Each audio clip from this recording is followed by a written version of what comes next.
জাকাত দেওয়ার ক্ষেত্রে একটা মূল বিষয় আমরা মনে রাখি, কাকে জাকাত দিব এবং কাকে জাকাত দিব না, এই বিষয়টা আমরা একটু ক্লিয়ার হই।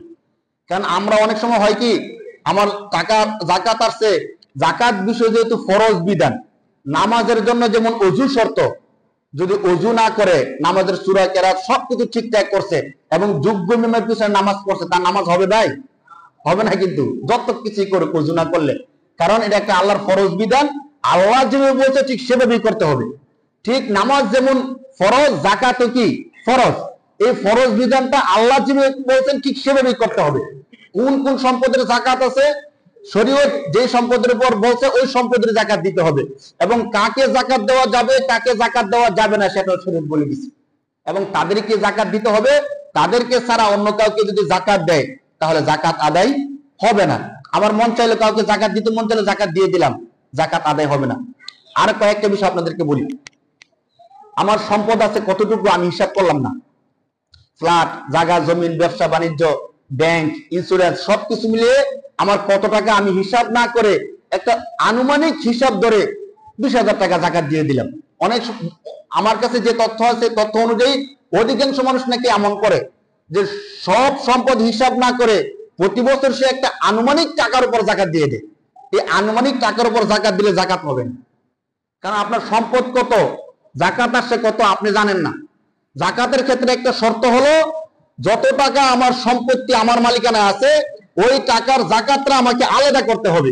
ধরেন আমি সব কিছু হিসাব করে, স্বর্ণ গয়না, টাকা পয়সা, ব্যাংক ব্যালেন্স হিসাব করে আমার 5 লক্ষ টাকা হয়েছে। এই 5 লক্ষ টাকার মধ্যে কত টাকা জাকাত আসে? 2,500 টাকা করে জাকাত। যত টাকা জাকাত আসে ওই জাকাতের টাকাটা আমাকে জাকাতের নিয়তে আলাদা করতে হবে। এই বিষয়টা আমরা খেয়াল করি না। পকেটের মধ্যে টাকা আছে, টাকা দিতে থাকি, এইভাবে জাকাত দিলে জাকাত আদায় হয় না। জাকাতের টাকাটা আমরা আলাদা করতে হবে জাকাতের নিয়তে, যে এই টাকাটা আমার মূল আর এই টাকাটা হলো আমার জাকাতের টাকা। এইবার এই টাকা থেকে আপনি যেভাবে ইচ্ছা দিতে থাকেন, দিতে পারবেন, কিন্তু জাকাতের নিয়তে এই টাকাটা আপনাকে প্রথমে আলাদা করতে হবে। আলাদা করে এরপরে জাকাত দিবেন। আমরা জাকাত দেওয়ার ক্ষেত্রে যারা জাকাতের হকদার তাদেরকে জাকাত দিতে হবে। জাকাতের হকদার ছাড়া অন্যদেরকে জাকাত দিলে জাকাত হবে না। জাকাতের হকদার কারা? এর মধ্যে 1 নম্বর হলো আত্মীয় স্বজন জাকাতের হকদার। যারা গরিব, ফকির, মিসকিন সত্যিকার, তারা জাকাতের হকদার, তাদেরকে জাকাত দিলে জাকাত আদায় হবে। এমনও কথা আছে যে অনেক গরিবের ভান করে মানুষ জাকাত নেয়, জাকাত নেওয়ার পরে, আপনারা এই তথ্যটা শুনছেন কিনা আমি নিজের কানে শুনছি, জাকাত নেওয়ার পরে এই টাকা তারা সুদি কারবারের মধ্যে লাগাই দেয়। জাকাত তুলতে তুলতে তারা এত টাকার মালিক হয়ে গেছে যে এই টাকা এখন তাদের কাছে কিছু রাখে খায় আর বাকি টাকা তারা সুদি কারবার করে। যদি আপনি জানেন এমন তথ্য, তাহলে তাদেরকে জাকাত দিলে জাকাত আদায় হবে না, কারণ আপনার টাকা নিয়ে সে সুদি কারবার করতেছে। সুদি কারবারের মধ্যে আমি আপনি সহযোগিতা করলাম। এই জন্য জাকাত দেওয়ার ক্ষেত্রে আমরা একটু যাচাই বাছাই করে নিব, যেহেতু জাকাতটা শুধু জাকাত না, এটা একটা ইবাদত। জাকাত একটা কি ভাই? তো সমস্ত ইবাদত আমরা যাচাই বাছাই করে করি, জাকাতটা আমরা যাচাই বাছাই করে করব। যদি এমন তথ্য থাকে বা কারো ব্যাপারে এমন সন্দেহ থাকে, তাহলে আমরা তাকে জাকাত দিব না। একজন ভালো নামাজ পড়ে, মুত্তাকি, পরহেজগার, সে নামাজি, গরিব, তাকে আমরা জাকাত দিই।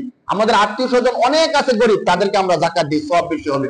জাকাত কাদেরকে দেওয়া যাবে কাদেরকে দেওয়া যাবে না, উসুল হলো, মূল হলো যে জাকাত দেওয়ার ক্ষেত্রে যারা আমাদের উসুল, আমাদের মূল যেমন আমাদের বাবা, আমাদের দাদা, পরদাদা, এইভাবে যত উপরে যেতে পারে, আমাদের বাবা, মা, দাদা, দাদি, নানা, নানি, বড় আব্বা, বড় আম্মা, এভাবে আমরা যত উপরে যাই, এমন যত লোক আছে তাদেরকে জাকাত দেওয়া যাবে না। তাদেরকে জাকাত দিলে জাকাত আদায় হবে না।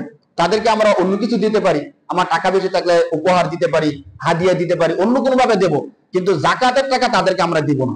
আমরা মনে রাখি, আমাদের উসুল, আমাদের মূল যারা আছে, বাবা মা, দাদা দাদি, নানা নানি, বড় আব্বা, বড় আম্মা, এমন যারা আছে তাদেরকে জাকাত দেওয়া যাবে না। জাকাত দিলে জাকাত আদায় হবে না। উপরে এবার নিচে আসেন, ফুরু, আমাদের শাখা যারা আছে, আমাদের ছেলে মেয়ে, নাতি নাতনি, এভাবে যত নিচে আছে এমন যারা আছে তাদেরকে জাকাত দিলে জাকাত আদায় হবে না।